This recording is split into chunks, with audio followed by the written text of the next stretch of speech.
دنیای بی‌وفا، دنیایی که وفا کی نداره،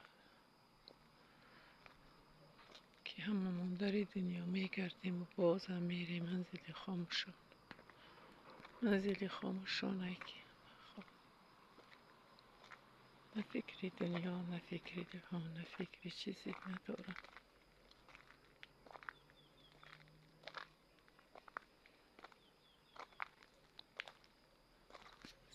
منزل خاموشان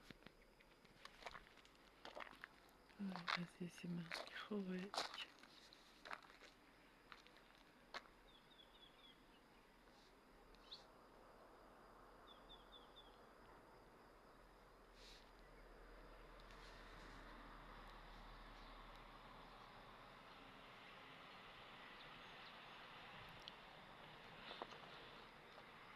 آه بازم فریاد کنم نشنوه صدا، بازگشتنیم به سوی خانه ها.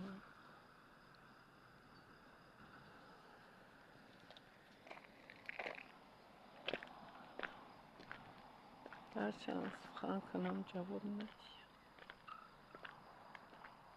نه سخن جواب میدید نه مصلحت میدید. بازگشته میآیم به خانه ها، داریم بر آن کلبه هایی که ما هستیم با میآییم میشینیم،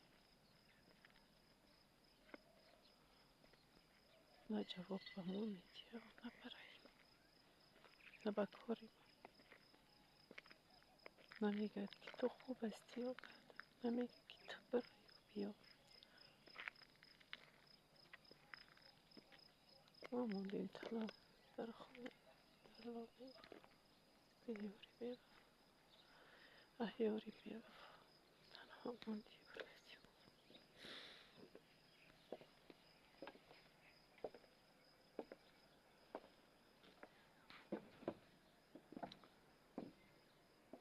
خانه من به یاد خانه یارم مونده پنجام تیرا، خانه من به خانه یارم فقط مانده پنجام تیرا.